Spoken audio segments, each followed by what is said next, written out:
இன்றைக்கி பார்த்திங்கன்னா நம்ம ஒரு டிஃப்ரெண்ட்டான ஒரு சட்னி செய்ய போகிறோம். அது என்ன சட்னின்னு பார்ப்போம்.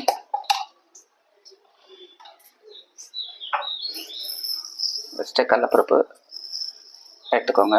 நல்லா இந்த அளவுக்கு எண்ணெயில் போட்டுக்கோங்க.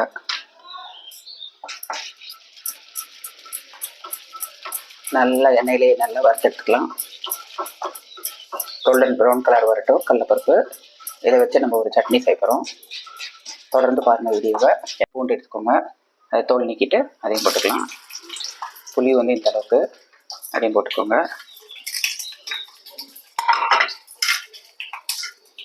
இதெல்லாம் போட்டு நல்லா ட்ரை ரோஸ்ட் பண்ணிக்கோங்க. எடுத்து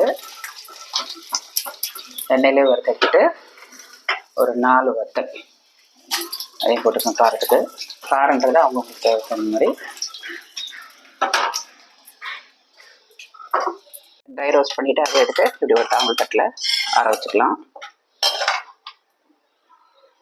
இவ்வளோ பெருசாக இருக்க சின்ன சின்ன கட் பண்ணிக்கலாம். இங்கே பாருங்கள் ஃப்ரெண்ட்ஸ், இது என்னதுன்னு பாருங்கள். இது வந்து பீர்க்கங்காய் தோல். இது நாட்டு பீர்க்கங்காய் வாங்கியிருந்தோம். இப்போ தோலில் தான் நம்ம ஒரு துவையல் செய்ய போகிறோம். அதை மீதி இருக்கிற எண்ணெயில் நல்லா வறுத்து எடுத்துக்கலாம். இதையும் வதக்கி எடுத்துக்கலாம். இதை வச்சு தான் இன்றைக்கி வந்து நம்ம ஒரு சட்னி செய்ய போகிறோம். தொடர்ந்து வீடியோ பாருங்கள். இந்த சட்னி செஞ்சு சாப்பிட்டு பாருங்கள், ரொம்ப சூப்பராக இருக்கும்.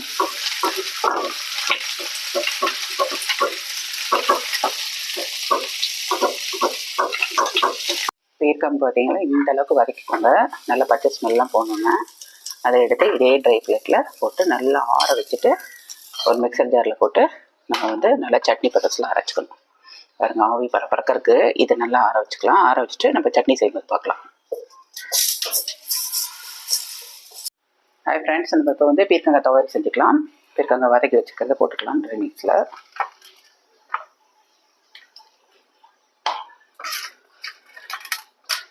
எல்லாம் கடலப்பருப்பு, பூண்டு, வரமிளகா, உப்பு, புளி ஒரு சின்ன சைஸ் கோலி குண்டு சைஸ் அளவுக்கு புளி.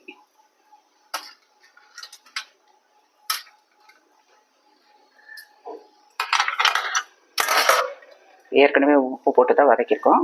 தேவையான அளவு உப்பு மட்டும் போட்டு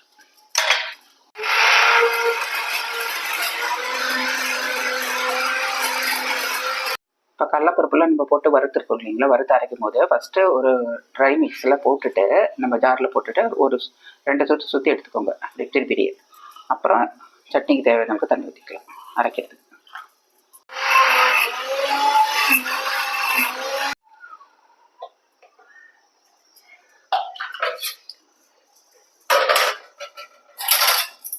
இப்போ பாருங்கள், சட்னி நல்லா அரைஞ்சிருச்சு. இப்போ நம்ம டேஸ்ட் பண்ணி பார்த்துடலாம். உப்பு காரெல்லாம் இருக்குன்னு பார்த்துக்கலாம்.